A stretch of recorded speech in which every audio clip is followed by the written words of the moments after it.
Awesome. Well, thank you guys for doing this, and congratulations on the film. Obviously, I've been a fan for some time now, and it is kind of interesting to talk, to find, the film's had a sort of a longer life than a lot of other films this year, and then to talk about a war movie, but then to talk about the touching music that comes with it.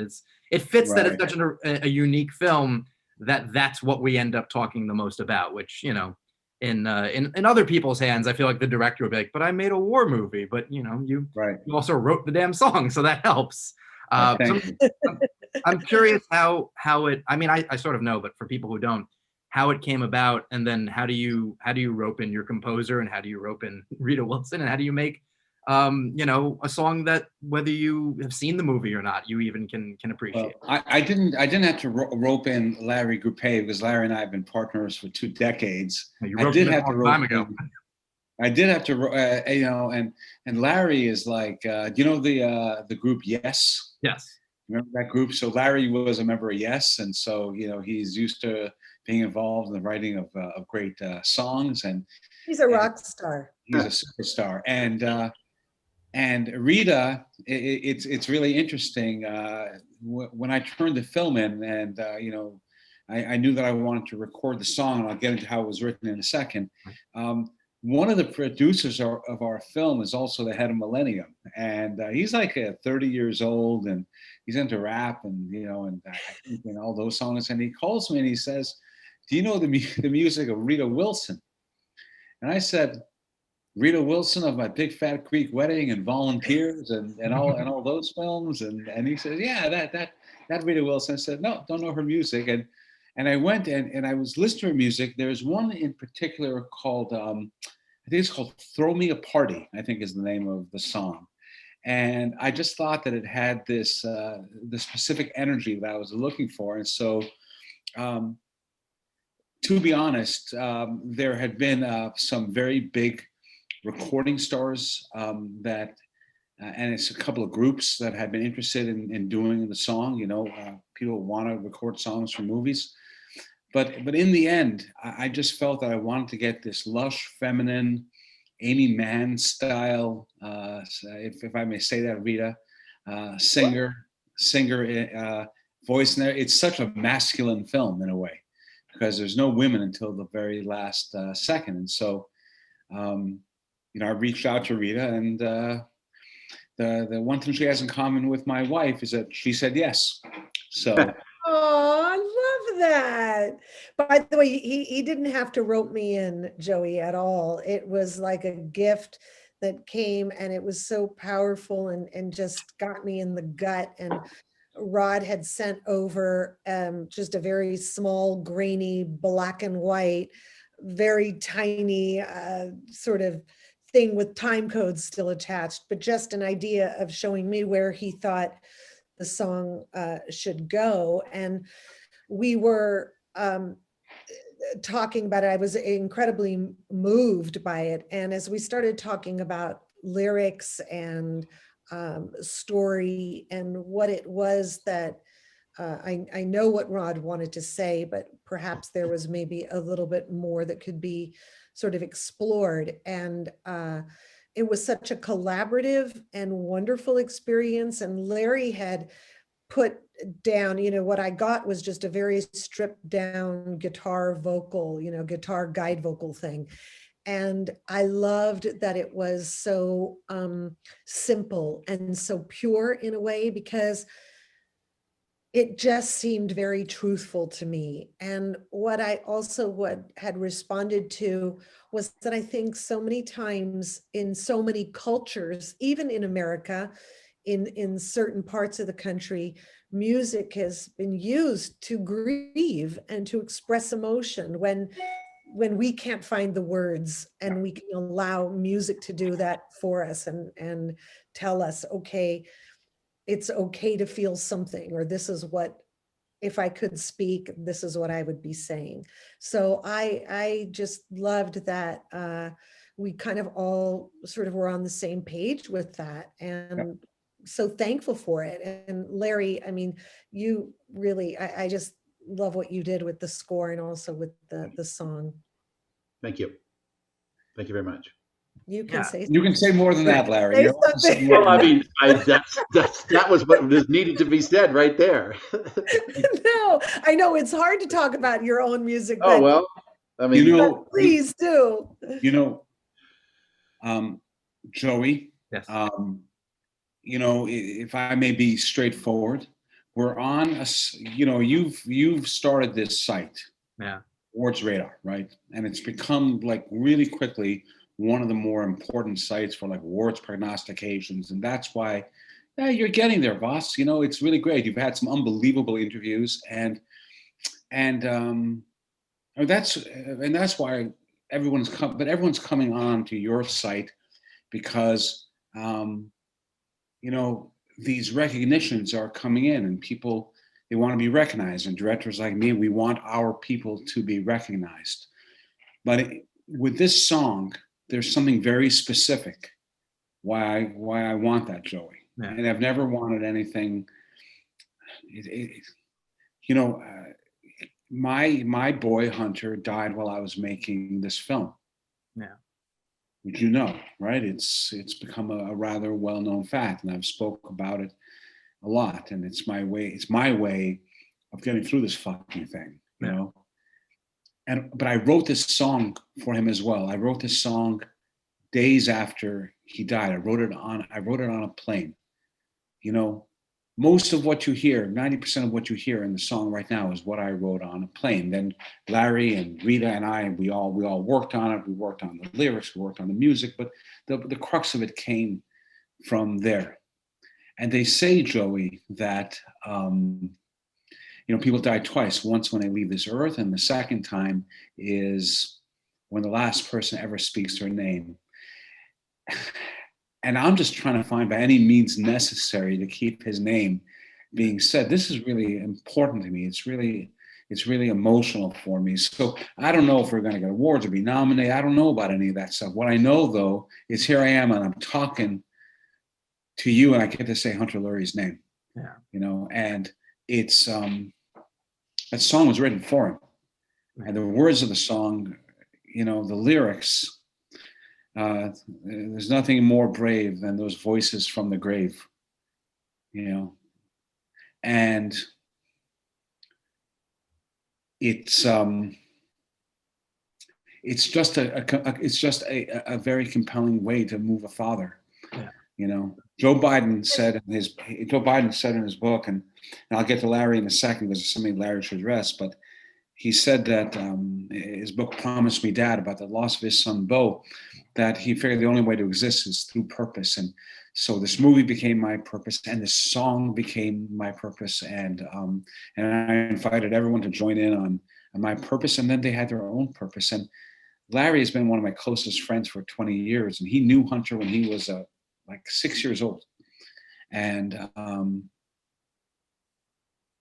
so, or maybe a little bit, or 7 years old. And I sang the song, my version of a melody, into a tape recorder, and I sent it to Larry. And from there, Larry said, I got an idea. Mm. Larry, can you talk about that thing that I just love so much? Because in the song, at the end of the song, you have these, it's just drums. It's just like a bang, a couple of bangs on a drum that sounds like distant bombs going off or something like that. That was so Yeah. evocative of battle. But I love that thing that you told me about the what did you call it? Like a Doppler or Oh, yeah. Well, I love yeah. that. The song, Doppler. yeah, double drop. That's an aspect of the score. One of the things that's actually in the song are elements of the score. And the song still remains very simple, but there's these textures and backdrops that Rita just mentioned. And one of them has to do with this very low kind of bong, bong. It's what we call the doppel theme. It's a really short signature, but it really, if I was to put a lyric to those two notes, the way I saw it in the story is for the soldiers, the minute they get there, it just means, oh shit.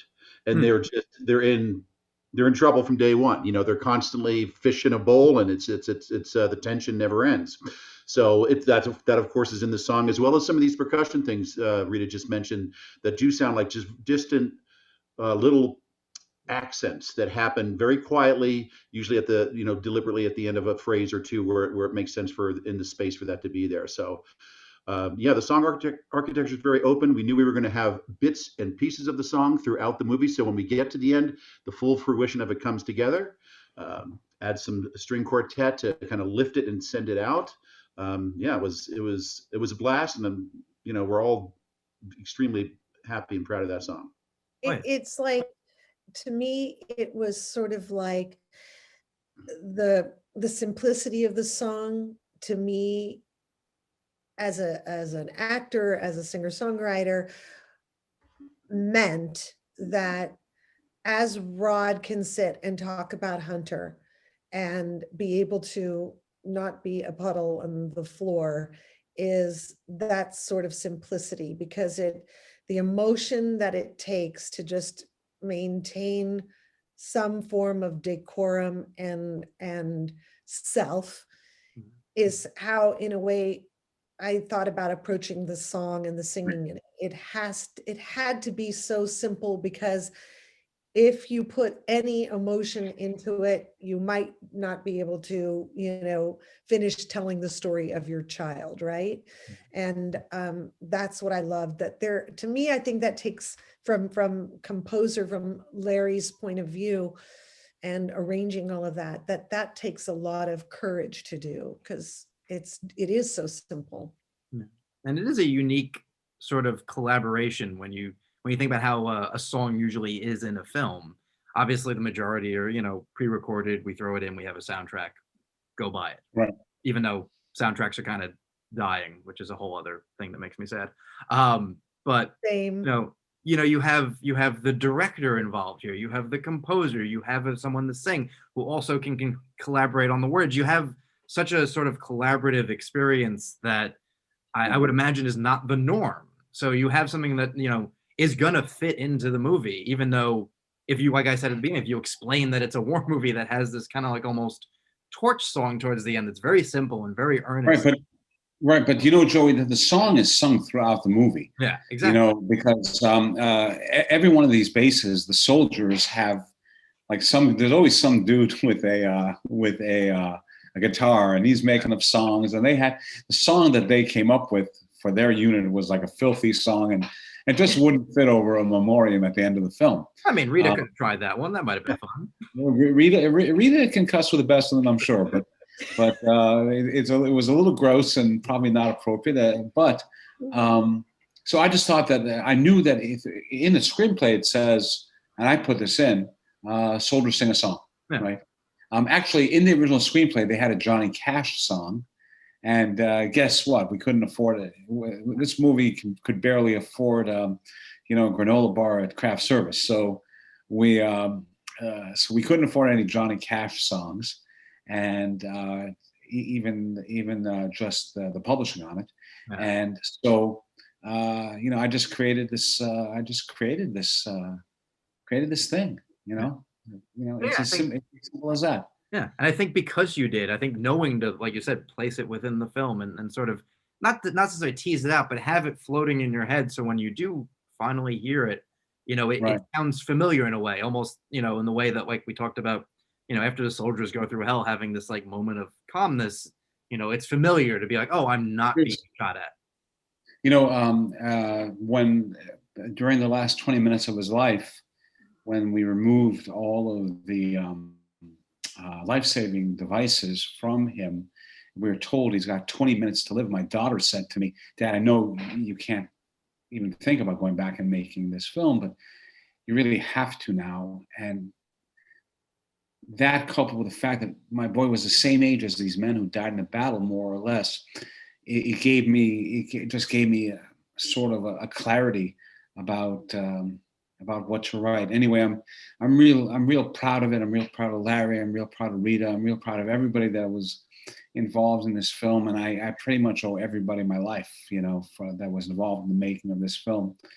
So Rod, one of the things that I think is really true in some ways is that when you made the choice and the decision to add a female voice to the song, Mother. what that also said to me was that the female voice represented to me all the mothers and wives and daughters and friends and cousins and aunts and grandmother, anybody that you could think of from the female side of things that was being represented at that moment, and that I felt very connected to. I love that you Thank you. thought to do that. Thank you. Yep. For sure. She's got it right there, Joey. Yeah. That's Sure. exactly what I was thinking.